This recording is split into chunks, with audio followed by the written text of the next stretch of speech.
জান্নাতের মাটি আর জমিন হচ্ছে জাফরান আর কস্তুরীর, এর ছাদ হচ্ছে আল্লাহর আরশ। শিলাখণ্ডগুলো মণিমুক্তর, দালানগুলো সোনা রূপায় তৈরি, গাছের শাখা প্রশাখাগুলো সোনা রূপার, ফলগুলো মাখনের চেয়ে নরম, মধুর চেয়ে মধুর, পাতাগুলো সবচেয়ে কোমল, কাপড়ের চেয়েও কোমল। কিছু নদী দুধের, যার স্বাদ কখনো বদলায় না, কিছু শরাবের, যারা পান করবে তাদের তৃপ্তি মিটবে। কিছু নদী পবিত্র মধুর, কিছু নদী সতেজ পানির। যে ফলমূল তারা চাইবে তাই তাদের খাবার, যে পাখির গোশত তারা খেতে চাইবে তাই পাবে। তাদের পানীয় হচ্ছে তাসনিম, সজীবতা উদ্দীপক ও কাফুর। তাদের পেয়ালাগুলো স্বচ্ছ সোনা রূপার তৈরি। এর ছায়া এত বড় যে দ্রুতগতির কোনো অশ্বারোহী 100 বছর ধরে চললেও সেই ছায়া থেকে বের হতে পারবে না। এর বিশালতা এত বেশি যে জান্নাতের সবচেয়ে নিচু অবস্থানে যে থাকবে তার রাজত্বে যেসব দেওয়াল, ভবন আর বাগান থাকবে সেগুলো পার করতে 1000 বছর লেগে যাবে। এর তাঁবু আর শিবিরগুলো যেন লুকানো মুক্ত, এক একটা প্রায় 60 মাইল লম্বা।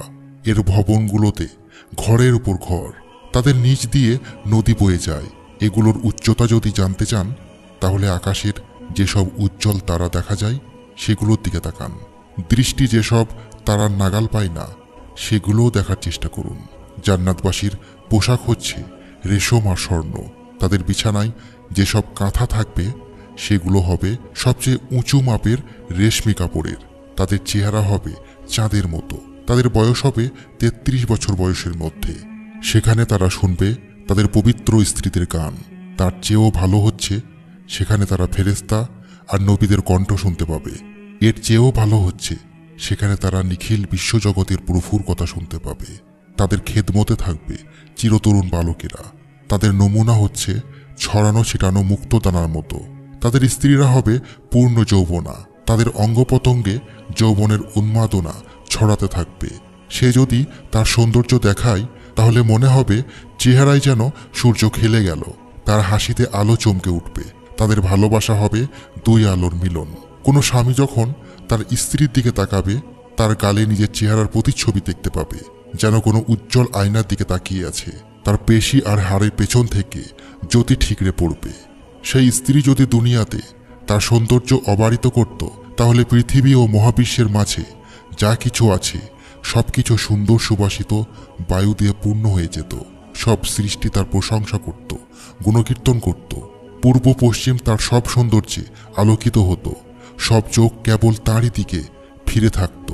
সূর্যের আলোয় যেমন তারার আলো হারিয়ে যায়, তার সৌন্দর্যে সূর্য সেভাবেই হারিয়ে যেত। পৃথিবীর বুকে সবাই তখন চিরঞ্জীব সেই মহান সত্তা এক আল্লাহয় বিশ্বাসী হতো।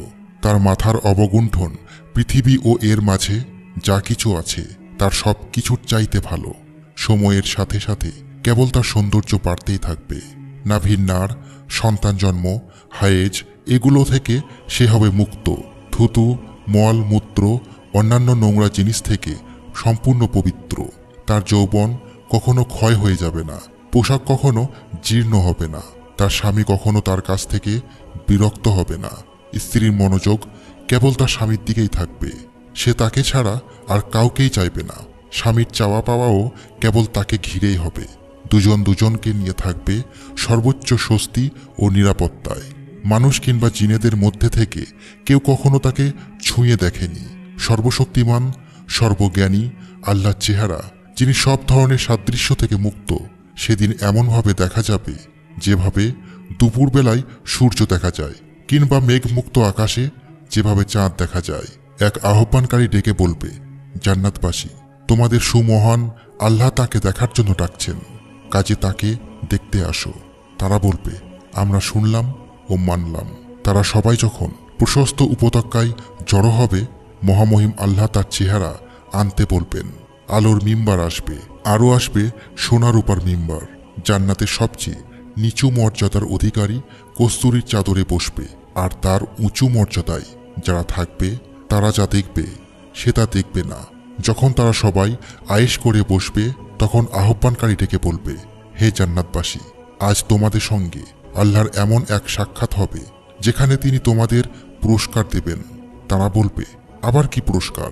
তিনি কি ইতিমধ্যেই আমাদের চেহারাকে উজ্জ্বল করেননি? আমাদেরকে ভালো কাজের পাল্লাকে ভারী করেননি?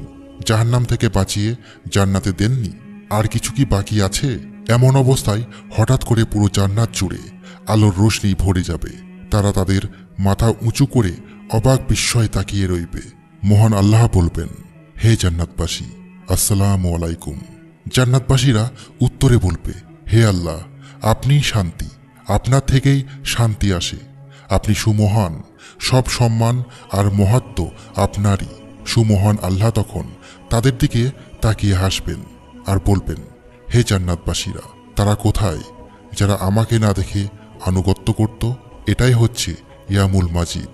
তারা সবাই উত্তর দেবে, আমরা সন্তুষ্ট, আপনিও আমাদের উপর সন্তুষ্ট হয়ে যান। তিনি বলবেন, হে জান্নাতবাসী, আমি যদি তোমাদের উপর সন্তুষ্ট না হতাম তাহলে আমার জান্নাতের অধিবাসী তোমাদেরকে করতাম না। তারা সবাই সমস্বরে বলবে, আপনার চেহারা দেখান যাতে আমরা দেখতে পারি। সুমহান আল্লাহ তখন তার আবরণ সরিয়ে দেবেন, তাদেরকে মহিমাময়িত করবেন, তার আলো দিয়ে মুড়ে দেবেন। আল্লাহ যদি ইচ্ছা না করতেন তাহলে এটা তাদের পুড়িয়ে ফেলত। জনে জনে আল্লাহ জিজ্ঞেস করবেন, তোমার কি সেই দিনের কথা মনে আছে যখন তুমি এটা করেছ, ওটা করেছ? তিনি তখন তাদেরকে তাদের দুনিয়ার কিছু খারাপ কাজের কথা মনে করিয়ে দেবেন। সে তখন বলবে, প্রভু, আপনি কি আমাদের ক্ষমা করবেন না? তিনি বলবেন, অবশ্যই, আমার ক্ষমা ছাড়া তুমি জান্নাতের এই জায়গায় পৌঁছাতে পারতে না। কর্ণকুহরে এই ধ্বনি কতই না মধুর। পরকালে তার মহিমান্বিত চেহারা দেখে ধার্মিকদের চোখ কতই না শীতল হবে।